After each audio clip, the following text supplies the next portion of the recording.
Mathematics के आज के ऑनलाइन सेशन में आप सभी का स्वागत है। देखिए, आज कंसेप्ट एंड एनालिसिस का ये आपका तीसरा लेक्चर है, जिसमें कि cube root of unity complex analysis के अंदर, कॉम्प्लेक्स नंबर के अंदर जो आपका टॉपिक है उसको हम एक नए तरीके से सीखने का प्रयास करेंगे। ठीक है जी। देखिए, होता क्या है कि जब आपको कहा जाता है कि cube root of unity find out करिए, तो z इक्वल टू 1/1/3 इसको हमें सोल्व आउट करना पड़ता है। यानी कि हमें यहाँ पे ये देखना है कि z की कौन कौन सी वैल्यू इसको सेटिस्फाई कर रही है। ठीक है जी। जनरली अगर हम रियल नंबर सिस्टम के अंदर इसको सोल्व आउट करते हैं तो हमें केवल z इक्वल टू 1 ही फाइंड आउट होता है। क्लियर। लेकिन जब हम इसको फाइंड आउट करते हैं, इसको सोल्व आउट करते हैं, आपका इस कंसेप्ट को सोल्व आउट करते हैं कॉम्प्लेक्स नंबर के अंदर, जो आपका 11th में स्टार्ट होता है कॉम्प्लेक्स नंबर का टॉपिक। इसके अंदर जब हम इसको स्टार्ट करते हैं तो यहाँ पे जो कॉरस्पॉन्डिंग इक्वेशन है, जनरल मेथड क्या है हमारा, z क्यूब इक्वल टू 1 को सोल्व आउट करना। तो ये आपके पास 3 डिग्री इक्वेशन बनेगी। तो इसके एटमोस्ट जो रूट होंगे, 3 रियल, एटमोस्ट 3 रियल नहीं कह सकते, एटमोस्ट 3 सॉल्यूशन इसके अवेलेबल रहेंगे। और रियल रूट्स की बात करते हैं तो केवल एक रियल रूट यहाँ पे आएगा। ठीक है जी। तो इसका मतलब क्या हुआ कि बाकी जो 2 रूट हो रहे हैं इसके, वो कहाँ एग्जिस्ट करेंगे। तो जनरली आप बुक्स में जब देखते हैं तो जेड क्यूब माइनस 1 का क्यूब करके इसको सोल्व आउट किया जाता है। यहाँ से इसके फैक्टर कर लेंगे a cube minus B cube के। ठीक है, इसको इक्वल टू 0 करेंगे और यहाँ से पहला ब्रैकेट 0 होगा तो z माइनस 1 को 0 करेंगे। ये सब आपने पहले पढ़ रखा है। ठीक है जी। अब हम क्या करते हैं, इसमें z इक्वल टू वैल्यू क्या आएगी आपके पास, 1 आएगी। या फिर जब इसको सोल्व करेंगे क्वाड्रेटिक से, -1 प्लस माइनस √3, और √-1 के लिए हम क्या लिखते हैं, आयटा लिखते हैं, अपॉन 2 आ गया हमारे पास। ठीक है जी। ये हमें ऑब्टेंड होता है। ठीक है। इसमें से प्लस वैल्यू के लिए आप क्या करते हैं, z की जो वैल्यू आती है उसको ओमेगा लिखते हैं। तो माइनस वैल्यू के लिए जो z की वैल्यू आएगी वो इस ओमेगा का स्क्वायर आएगा। या इसको आपने क्या किया, इसको ओमेगा रख लिया। ठीक है, इसको आपने ओमेगा रख लिया तो ये वैल्यू हमारे पास कोरस्पॉन्डिंग क्या बनेगी, ओमेगा स्क्वायर बनेगी। लेकिन जनरली हम क्या करते हैं, प्लस को क्या लेते हैं, ओमेगा लेते हैं, और माइनस के लिए हम क्या लेते हैं, ओमेगा स्क्वायर लेते हैं। ठीक है जी, ऐसा आप ले सकते हैं।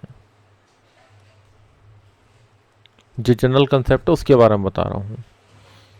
अब आप एक और तरीके से यहाँ पे सोच सकते हैं कि भाई अगर हम यहाँ पे z equal to a plus iota b put करते हैं, आपके माइंड में इस तरीके से भी आ सकता है। ये मेथड फर्स्ट हो गया, जो जनरली आप देखते हैं बुक्स में सभी जगह यही होता है। अब हम मेथड सेकंड के ऊपर काम करेंगे कि इसके प्रूफ की जो एग्जिस्टेंस है वो इससे अलग भी है क्या।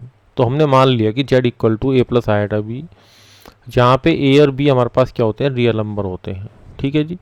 तो हमने क्या किया, z क्यूब इक्वल टू 1 की जो इक्वेशन थी, इसमें a प्लस आयटा b का होल क्यूब इक्वल टू 1, और यहाँ पे a cube plus b cube करेंगे तो यहाँ पे माइनस का आयटा और b क्यूब आएगा प्लस 3a स्क्वायर b। तो आयटा यहाँ आ जाएगा b, और फिर प्लस का आएगा 3a b square, eta square हमारे पास कितना हो जाएगा, -1, और इक्वल टू 1 आ गया। इसको 1 प्लस आयटा इंटू 0 लिख लेते हैं। ठीक है जी। अब जो रियल पार्ट है उसको हम रियल से इक्वेट कर देते हैं, a cube minus 3ab square equal to 1, और यहाँ पे एंड लगाएंगे। इस चीज़ का ध्यान रखना है क्योंकि इक्वलिटी ऑफ कॉम्प्लेक्स नंबर की बात यहाँ पे चल रही है। ठीक है जी, इस वजह से।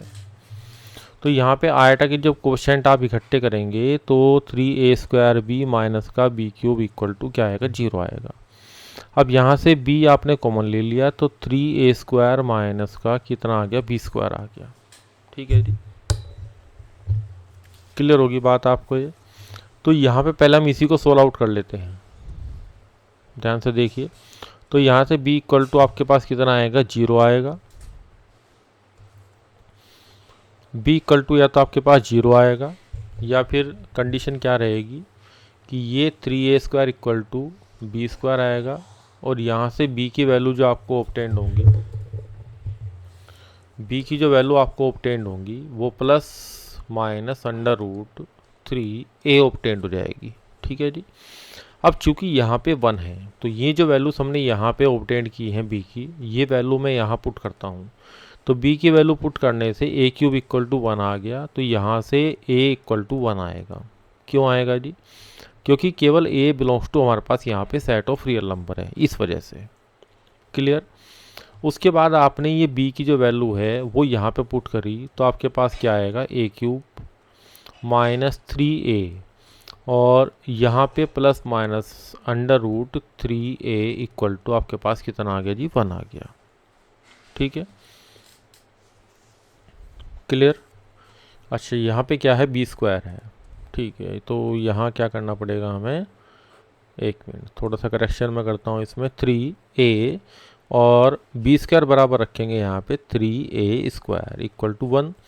तो यहाँ पे a³ माइनस का 4 आ गया, तो माइनस का 3a² इक्वल टू 1, और यहाँ से a की वैल्यू क्या आ गई, प्लस माइनस, हमने यहाँ पे b² की वैल्यू पुट करी, तो a की वैल्यू हमारे पास कितनी आ गई, प्लस माइनस 1/। ठीक है जी। तो यहाँ पे जब आप इसको सोल्व आउट करेंगे तो 3 3 जा 9 और 9 माइनस 1 8, तो a³ इक्वल टू हमारे पास कितना आ गया जी, माइनस का 1/8 आ गया। तो यहाँ से a की जो वैल्यू आपके पास ऑब्टेंड हुई वो माइनस के 1/2 आएगी, क्योंकि a हमारे पास क्या है, रियल नंबर है। ठीक है जी। तो ये हमें a की वैल्यूज ऑब्टेंड हुई। तो a की वैल्यू हमें क्या क्या ऑब्टेंड हुई, एक तो ये ऑब्टेंड हुई, ये कॉरस्पॉन्डिंग किसके लिए है, b बराबर 0 के लिए है। ठीक है जी। और यहाँ जो a की वैल्यू ऑब्टेंड हुई है वो हमारी इस b के इससे कनेक्ट होके आई है। ठीक है जी, या इससे कनेक्ट होके आई है, आप ऐसा समझ लीजिए। तो यहाँ पे जो कॉम्प्लेक्स नंबर होंगे मैं उनको ऊपर लिख देता हूँ। तो यहाँ पे जो z की वैल्यू आपके पास ऑब्टेंड होगी, तो z इक्वल टू जो पहला सेट था a प्लस आइटा b, ये मैं रेड मार्क कर देता हूँ, ये और b बराबर 0, तो यहाँ पे जो z की वैल्यू आएगी वो a plus iota b 1 plus iota into 0, z equal to 1 आएगा। और z इक्वल टू, अब यहाँ पे a plus iota b, a की वैल्यू हमारे पास क्या ऑब्टेंड हुई, नीचे देखिए यहाँ पे माइनस का 1/2 है, फिर यहाँ पे प्लस आइटा, और b की जो वैल्यू है वो कितनी है, प्लस माइनस, तो यहाँ से b की वैल्यू आएगी प्लस माइनस अंडर रूट 3, और ये माइनस 1/2 करेंगे तो प्लस माइनस 80 आ जाएगा यहाँ पे, तो यहाँ प्लस माइनस आ जाएगा और अंडर रूट 3/2। ठीक है जी, प्लस माइनस के लिए रेस्पेक्टिवली प्लस माइनस वहाँ ऑब्टेंड हो जाएगा। तो z equal to -1 plus minus under root 3 iota upon 2। तो सेम वही वैल्यूज हमें ऑब्टेंड होगी जो हमारी लेफ्ट हैंड साइड में जो हमने वैल्यूज निकाली थी, मैंने मार्क कर दी है, आप इसको देख लीजिए ध्यान से। ठीक है जी, यही वैल्यू हमारे पास कहाँ आई है, यहाँ ऑब्टेंड हो गई है, एक z इक्वल टू 1 और ये वैल्यूज़। फिर उनको उसी तरीके से जैसे हमने यहाँ माना था, प्लस के लिए क्या मानेंगे इसको, ओमेगा, और फिर ओमेगा², फिर या ओमेगा² या फिर ओमेगा। जनरली हम पहला वाला जो कंसेप्ट है इसको ज़्यादा लेके चलते हैं जी, इसको। ठीक है, जो मैंने आपका अंडरलाइन कर दिया है। क्लियर हो गई बात आपको? तो ये जो प्रूफ सेकंड वाला हमने कराया है, आप इस तरीके से भी ऑपरेट कर सकते हैं। हालांकि ये लेंथी है, ठीक है जी, लेकिन आपके पास ऑल्टरनेट सॉल्यूशन, जब आप ऑल्टरनेट सॉल्यूशंस पे काम करेंगे तो आपके माइंड के सोचने के जो आइडियाज़ हैं वो काफ़ी चेंज होंगे अपने आप में। यानी कि आप नई चीज़ को अप्लाई करने से डरेंगे नहीं, क्योंकि अल्टीमेटली जो हम इस तरीके से हल करते हैं जैसे मैंने आपको दिखाया है, तो कहीं ना कहीं थोड़ी सी उलझन होगी, लेकिन उसके बाद आपको कुछ चीज़ें नहीं पता लग जाएंगी। ठीक है जी, ये ट्रेडिशनल मेथड है, बुक में भी मिलेगा, आप लोग पढ़ाते भी आ रहे हैं, पढ़ते भी आ रहे हैं। ठीक है जी, तो इस तरीके से भी थोड़ी चीज़ें आपको क्या करनी है, मॉडिफाई करनी है। मतलब हिट एंड ट्रायल वाला जो मैंने कंसेप्ट आपको बताया था उस पर थोड़ा सा काम कीजिए, तो माइंड की लर्निंग पावर जो है वो थोड़ी सी आपकी बढ़ जाएगी।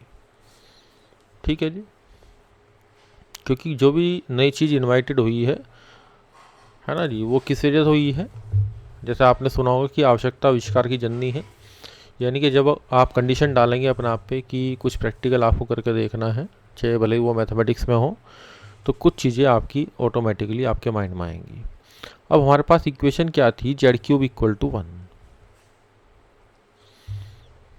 जेड क्यूब इक्वल टू 1 हमारे पास इक्वेशन थी, और जेड इक्वल टू ओमेगा हमारे पास एक सॉल्यूशन आया। तो यहाँ से एक कंसेप्ट तो बन गया कि जो इक्वेशन के रूट होते हैं वो उसको सेटिस्फाई करते हैं। तो z cube equal to omega cube equal to z equal to omega एक रूट है, तो अपनी इक्वेशन को सेटिस्फाई करेगा। दूसरा, इसके जो पार्ट हमारे पास थे वो z square plus z plus 1 equal to 0।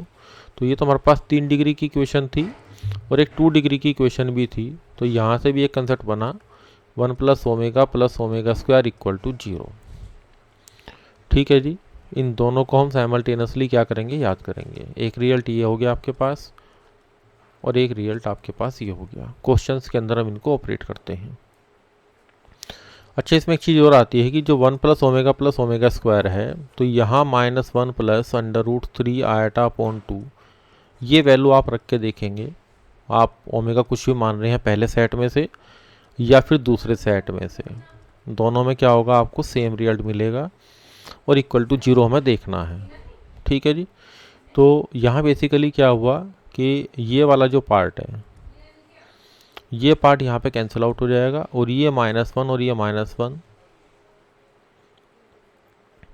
और अपॉन में क्या रहेगा? यहाँ पे 2 रहेगा, अलग अलग करेंगे तो अपॉन 2 आएगा। तो 1 - 1 इक्वल टू 0, यानी कि यहाँ पे इम्प्लाइज हो गया कि 0 बराबर क्या आ रहा है जी? 0 आ रहा है।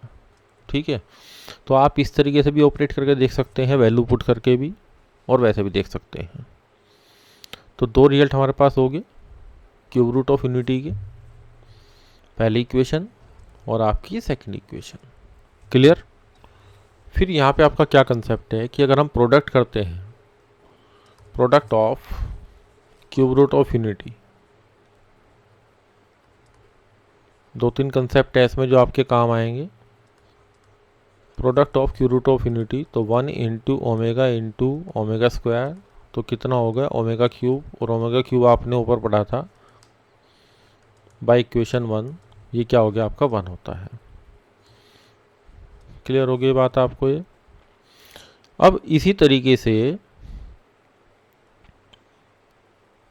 ये जो कंसेप्ट है प्रोडक्ट ऑफ nth, यहाँ पे जो क्यूब रूट ऑफ यूनिटी है, इसको आगे जाके हम पढ़ेंगे nth रूट ऑफ यूनिटी।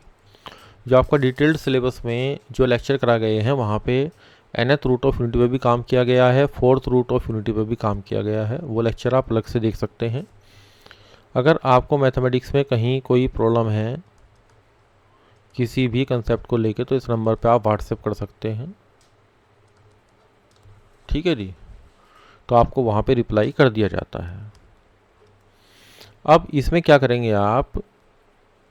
एक कंसेप्ट क्या है आपका? Sum of the pth power of, ये वे कंसेप्ट है जो आपको डायरेक्ट याद होने चाहिए। Sum of the pth power of cube root of unity. ठीक है जी, अब यहाँ पे क्या करेंगे? 1 प्लस ओमेगा की पावर p करेंगे, 1 की पावर p करेंगे, और एक आपके पास ओमेगा स्क्वायर आ गया, इसकी पावर आप p करेंगे। तो इसके रिजल्ट हमें देखने हैं। अगर p हमारे पास p is a multiple of 3 है, तब क्या होगा? यहाँ 2 केसेस बनेंगे, मल्टीपल ऑफ 3 बनाएंगे। तो देखिए यहाँ क्या होगा? जब 3 का मल्टीपल आप लेंगे तो बेस में ओमेगा क्यूब आएगा, और यहाँ भी बेस में क्या बनेगा? इसको ओमेगा की पावर p की पावर 2 लिख लेंगे, और यहाँ 3 का मल्टीपल आएगा तो बेस में ओमेगा क्यूब बनेगा। तो ये भी 1 बन जाएगा, और ये भी 1 बन जाएगा। तो इसका मतलब क्या हुआ? और ये ऑलरेडी यहाँ 1 बनेगा, तो ये 1 और ये 1 और ये 1। तो ये रिजल्ट हमारे पास कितना आएगा जी? 3 आएगा। कब? जब हमारा p मल्टीपल होगा 3 का। अब दूसरा केस है p is not a multiple of 3। अगर ऐसा नहीं होता है तब आप क्या करेंगे? इसमें 3 का मल्टीपल नहीं है, तो आप सिंपल क्या करिए? इसमें p को 1 रख लीजिए। 1 रखेंगे तो क्या आएगा, 1 प्लस, प्रैक्टिकल करके देख लेते हैं, 1 प्लस ओमेगा स्क्वायर, ये 0 होता है, एक रिजल्ट आ गया। आप इसको 2 रख के देख लीजिए, ठीक है जी। वैसे जनरलाइज प्रूफ भी है इसका, लेकिन यहाँ हम क्या करेंगे, जब मल्टीपल नहीं है 3 का तो हम 2-3 वैल्यूज़ रख के देख लेते हैं, तो उससे ही हमारा काम चल जाएगा। और ये ओमेगा की पावर 4, इसको ब्रैक कर लेंगे 3 और 1 में, तो 1 प्लस ओमेगा स्क्वायर कितना हो गया जी, 0 हो गया। तो यहाँ पे रिजल्ट क्या आया, 0 आ गया। यानी कि जनरलाइज रिजल्ट यहाँ पे कितना आएगा, यहाँ पे एक रिजल्ट तो आ गया आपका 3, कब, जब आपका p 3 का मल्टीपल नहीं है। और दूसरा जो रिजल्ट यह आएगा आपका 0, कब, जब p आपका 3 का मल्टीपल नहीं होगा, ठीक है जी। तो p इक्वल टू 1 के लिए, 2 के लिए, फिर आप p इक्वल टू 3 को छोड़ के फिर 4 के लिए ट्राई करके देख लें, तो सब जगह रिजल्ट 0 ही आएगा। जनरल प्रूफ करना है, उसके लिए हमें क्या करना पड़ता है कि जो p हमारा है उसको एक बार 3 के लेंगे फर्स्ट केस में।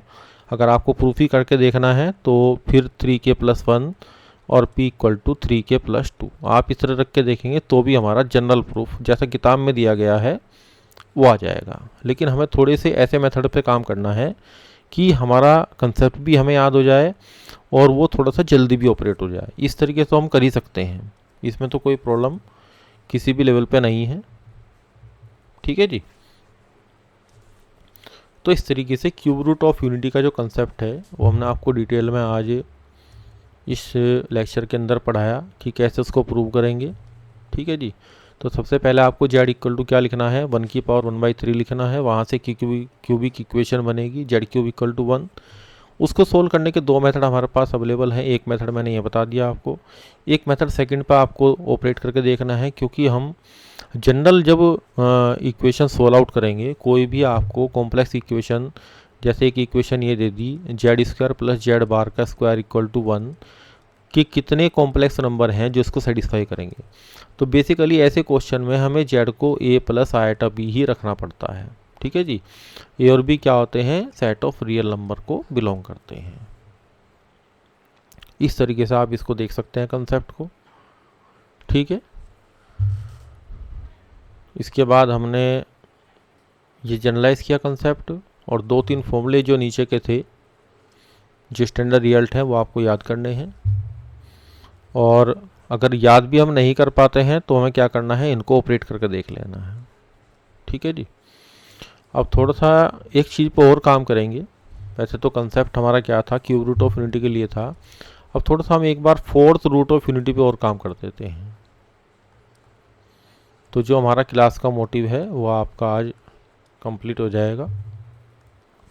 अब 4th रूट ऑफ यूनिटी में आप क्या करेंगे, z इक्वल टू क्या रखेंगे, 1 की पावर 1/4 रखेंगे। अब यहाँ पे वही बात है जी कि 2 मेथड मैंने आपको भी सिखाए थे। तो यहाँ पे 1 की पावर 1/4 करेंगे तो यहाँ से आपके पास 4 डिग्री की इक्वेशन बनेगी। अब आप इसको सोल्व करेंगे तो z की पावर 4 - 1 इक्वल टू 0, 1 की पावर 4 करेंगे तो यहाँ से आपके factor z² - 1, z² + 1 equal to 0। तो यहाँ से z इक्वल टू आपके पास ±1 और ± आइटा 4 वैल्यूज़ आएंगी। अब आप मेरे से सवाल यहाँ कर सकते हैं कि जैसे आपने वहाँ हल करके दिखाया था कि a + आइटा b की पावर क्यूब को आप सोल्व आउट कीजिए, तो यहाँ 4 पावर को भी सोल्व आउट कर सकते हैं। तो देखिए यहाँ प्रॉब्लम क्या है इसमें, कि अगर हम 4 पावर का एक्सपेंशन करेंगे तो जैसे मैंने क्यूबिक का सोल्व करके दिखाया था मेथड सेकंड में, ऐसे 4 पावर का भी सोल्व हो जाएगा। जनरलाइजेशन हम कहीं भी कर सकते हैं, वहाँ हमें कोई रोक नहीं सकता, लेकिन कैलकुलेशन थोड़ी सी लेंथी हो जाएगी, ठीक है जी। लेकिन ऑल्टरनेटिव मेथड आपके माइंड में होना चाहिए, तब आपसे कोई भी किसी भी तरीके से क्वेश्चन घुमा फिरा के पूछेगा तो आप उसका आंसर एक हद तक दे पाएंगे कि कहाँ तक इसकी पॉसिबिलिटी बन रही है। और इंटरव्यू जब कोई व्यक्ति आपका लेता है तो वो ये देखता है कि आपकी जो सोच है वो उस लेवल पे कहाँ तक एक्सटेंड कर रही है, कहाँ वो प्रैक्टिकल फेल होगा, कहाँ वो प्रैक्टिकल सही चलेगा।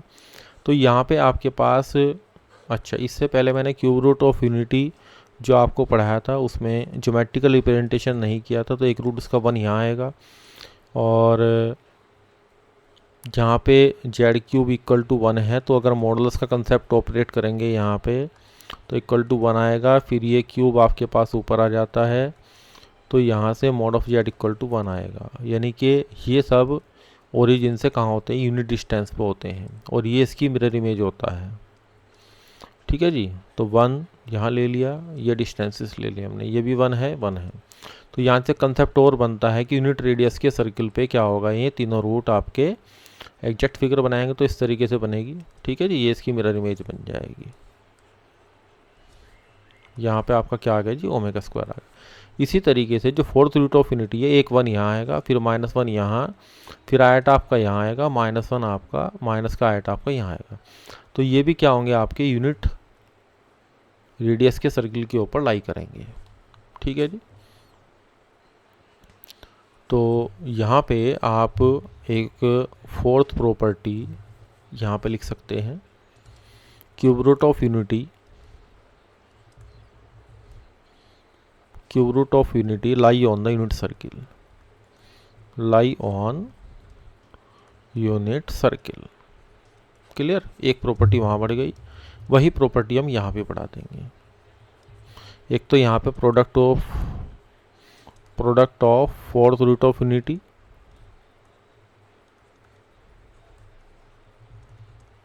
कितनी हो गई जी, 1 into -1 iota into minus iota. तो यहाँ पे रिजल्ट क्या आया जी, एक ये माइनस और ये माइनस तो प्लस हो गया, और आयटा स्क्वायर -1 हो गया, तो ये -1 आया, तो ये रिजल्ट -1 आएगा। सम करेंगे, sum of fourth root of unity, तो देखिए प्लस माइनस के साइन के साथ आ रहे हैं, तो सम तो करेंगे तो 0 ही आएगा। ठीक है जी, और they lie on the unit circle, वो मैंने आपको बता दिया ज्योमेट्रिकल रिप्रेजेंटेशन करके कि 4 पॉइंट आपके पास यहाँ आएंगे, एक यहाँ पे फिगर में आप देख सकते हैं। ठीक है जी, तो इस तरीके से आप क्या कर सकते हैं, फिफ्थ रूट ऑफ यूनिटी पर भी काम करके देख सकते हैं। दूसरा, ये जो ट्रायंगल बनेगा यहाँ पे, ये प्रॉपर्टी और है कि 1 ओमेगा ओमेगा स्क्वायर क्या बनाएंगे, इक्विलेटरल ट्रायंगल बनाएंगे। इसकी साइड की लेंथ कितनी होगी वो एक अलग बात है, वो आप सर्च करें, इक्विलेटरल ट्रायंगल बनेगा यहाँ पे। और आपके लिए होमवर्क छोड़ देता हूँ कि साइड की जो लेंथ आएगी वो कितनी आएगी, वो आप निकालेंगे। यहाँ पे आपका जब इसको अटैच करेंगे फोर्थ यूनिटी में, तो रेगुलर पॉलीगन बनता है, तो यहाँ पे क्या बनेगा जी, स्क्वायर बनेगा। यहाँ तो आपको दिख रहा है ये 1 है, ये 1 है, तो ये लेंथ कितनी बनेगी, √2 बनेगी। ठीक है जी, और ये वाली लेंथ जो मैंने आपको बताई है फिगर के अंदर, इस लेंथ को आप निकालेंगे, ये आपका होमवर्क है। तो आज का लेक्चर आपका यहीं पे समाप्त करते हैं। Thank you very much. अच्छा, एक चीज़ मैंने आपको नीचे कही थी कि फिफ्थ रूट ऑफ यूनिटी के ऊपर आप काम करेंगे, ये भी आपका होमवर्क है। क्लियर, तो आज का लेक्चर यहीं पे समाप्त करते हैं। Thank you very much.